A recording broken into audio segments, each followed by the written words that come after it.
नमस्कार, edu inspired channel में आपका हार्दिक अभिनंदन। प्रिय छात्रों, अपनी कॉपी पेंसिल लेकर बैठ जाइए क्योंकि आज हम कक्षा 12वीं के लिए पाठ्यपुस्तक भास्वती का चैप्टर न त्वं शोचितुमर्हसि भाग 2 प्रस्तुत करने जा रहे हैं।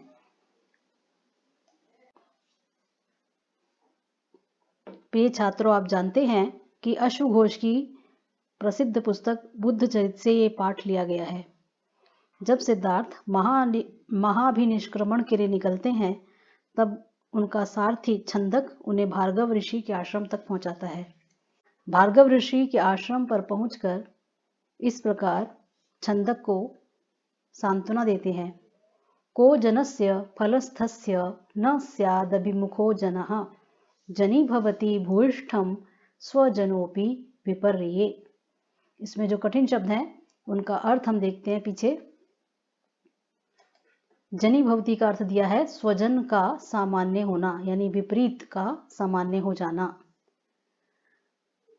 संधि विच्छेद देखते हैं। अभिमुखो जनः, अभिमुखः और घनः, स्वजनो अपि को अलग अलग करेंगे, स्वजनः अपि। आइए श्लोक के प्रत्येक शब्द का जानते हैं। को जनस्य फलस्थस्य न स्याद अभिमुखो जनः। ऐसा कौन व्यक्ति होगा, कह माने कौन, जो फलस्थस्य फल में स्थित रहने वाले के, अभिमुखः न स्यात्, अभिमुख का अर्थ अभी हमने देखा अनुकूल। ऐसा कौन व्यक्ति होगा जो फल में स्थित रहने वाले व्यक्ति के अनुकूल नहीं हो जाता। जनी भवति भूयिष्ठम स्वजनो अपि विपर्ये। स्वजनो अपि में विच्छेद है। विपर्य माने होता है प्रतिकूल स्थिति होने पर। जब प्रतिकूल होती है, विपरीत स्थिति होती है, तो स्वजन भी, अपने व्यक्ति भी जनी भवती यानी प्रतिकूल हो जाते हैं, पराये हो जाते हैं। तो इस समय वो कोई कहीं के राजा या कहीं के राजकुमार नहीं है, जंगल में है। तो इस स्थिति में भी छंदक ने उनका पूरा साथ दिया। विपरीत स्थिति में भी तो पराया होकर भी तुम छंदक मेरे लिए अपने बन गए। उसको आश्वस्त कर रहे हैं कि तुमने मेरे प्रति पूर्ण भक्ति, पूर्ण श्रद्धा दिखाई। इति उक्त्वा स महाबाहु रनुशंस चिकीर्षया भूषणान्यवमुच्यास्मै संतप्त मनसे ददौ। शब्दों को अलग करेंगे। महाबाहु अनुशंस चिकीर्षया, 3 शब्द हैं इसमें, अलग अलग कर लीजिए। भूषणानि अवमुच्य और अस्मै, यहाँ भी 3 शब्द हैं। इति उक्त्वा, यण संधि है, ई के स्थान पर य।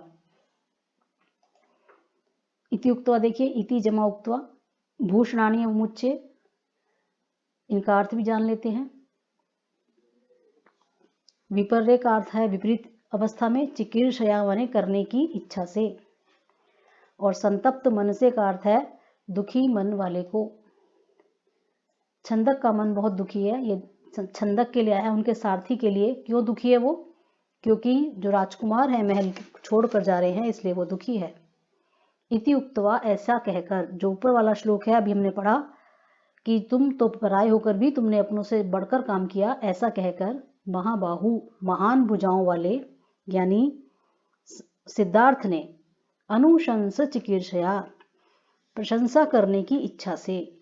प्रशंसा किसकी करनी है? छंदक की, क्योंकि छंदक ने उनको उनके गंतव्य तक पहुंचा दिया। अब अपने जो आभूषण थे उन्होंने उतारे। अब आभूषणानि अवमुच्य, अवमुच्य का अर्थ होता है देख, उतार कर। संतप्त मन से, जो संतप्त मन है, जिसका दुखी मन है, उसके लिए ददौ माने दे दिया। यहाँ लिट लकार का प्रयोग है। फिर से बताती हूँ। इतना कहकर प्रिय करने की इच्छा वाले उस महाबाहु ने अपने आभूषण उतार कर संतप्त चित्त वाले यानी छंदक को ददौ दे दिया। तो ददौ में जो हमारी वर्ब है, दा धातु से बना है ये लिट लकार, और इसका कर्ता कौन है? सह। सह माने उसने। सह जहां जहां आएगा वो सिद्धार्थ के लिए प्रयुक्त हुआ है। सह, उसने अपने आभूषण छंदक को दे दिए। और क्या कहा? मुकुट मुकुटादीप कर्माणम मणिमादाय भास्वरम ब्रुवन वाक्यमिदं तस्थौ सादित्य इव मंदरः। मुकुटादीप कर्माणा, मुकुटात और दीप दो शब्द हैं, इन्हें अलग अलग करेंगे। मुकुटात जमा दीप कर्माणम। मणिम एक शब्द है, उसके बाद संधि है आदाय, मणिम जमा आदाय।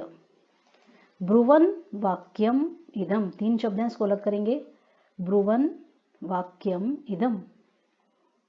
तस्थौ यहाँ पर क्रियापद है, तस्थौ माने स्थित हुए। कौन स्थित हुए? वह सिद्धार्थ वहां स्थित हुए। इनकी एक उपमा दी गई है यहाँ पर। किससे उपमा दी गई है? मंदराह से। मंदराह का अर्थ होता है मंदराचल, मंदराचल जो पर्वत है उससे। एक बार इनके अर्थ देख लेते हैं। भास्वर मणि, चमकीली मणि को। तस्थौ माने स्थित हुए, यही हमारी क्रिया है, स्थित हुए। श्लोक की तरफ बढ़ते हैं। मुकुटात दीप कर्माणम, यानी दीपक का काम करने वाली। कौन है वो? मणि जो उस मुकुट में लगी हुई है, उस मणि को आदाय लेकर, मुकुट से उन्होंने मणि को अलग किया। और मणि के लिए एक और शब्द आया है चमकीली, भास्वरम, चमकती हुई मणि को लेकर उस मुकुट से अलग करके ब्रुवन कहते हुए वाक्यम इदम, यह वाक्य। तस्थौ स्थित हो गए, वो चंदक के सामने स्थित हो गए। किस तरह स्थित हो गए?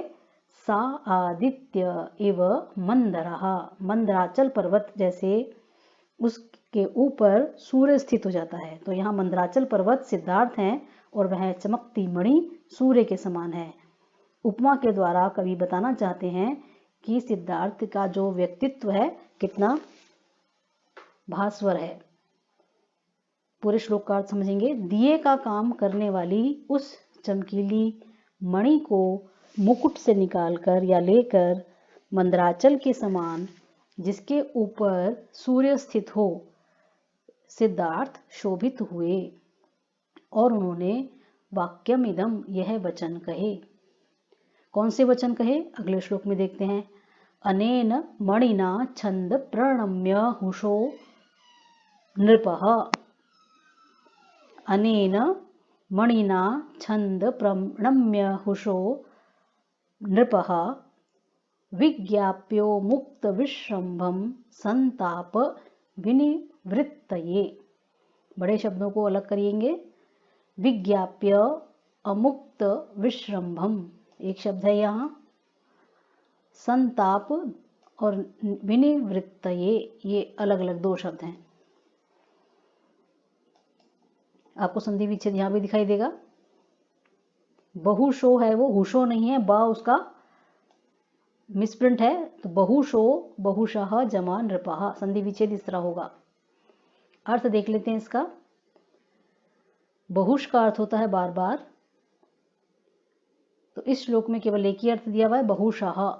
अनेन मणिना, इस मणि के द्वारा, यानी मणि को महाराज के सामने बार बार दिखाते हुए, प्रणम्य प्रणाम करके, किसको प्रणाम करना है? नृपः राजा, राजा को। बहुशो माने अनेक बार।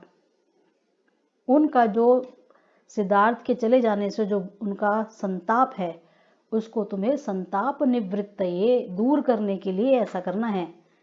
सिद्धार्थ समझा रहे हैं चंदक को, संताप जो उन्हें बहुत दुख होगा अपने पुत्र के जाने का, उसको दूर करने के लिए इस मणि को, मणि के द्वारा प्रणाम करके अनेक बार राजा को, हे छंदक, विज्ञाप्य अमुक्त विश्रम्भम, विश्वास पूर्वक, विश्रम्भम माने विश्वास पूर्वक, उनसे विज्ञाप्य निवेदन करना, ताकि बार बार उनको प्रणाम करना और उनसे निवेदन करना, ऐसे शब्द कहना जिससे उनका संताप, उनका दुख दूर हो जाए, ऐसा विश्वास पूर्वक कहना।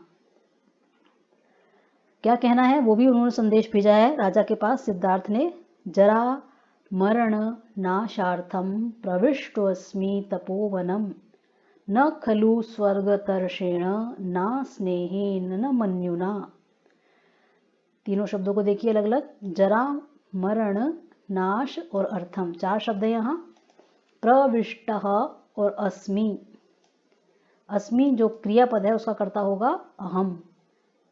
चाहे यहाँ ना दिया हो तो भी उसको समझना चाहिए। न अस्नेहेन शब्दार्थ में देखते हैं। स्वर्ग तर्षेण का अर्थ है स्वर्ग की इच्छा से। मन्युना का अर्थ होता है क्रोध। ना इसके आगे लग गया तो बन गया इसका अर्थ क्रोध से नहीं।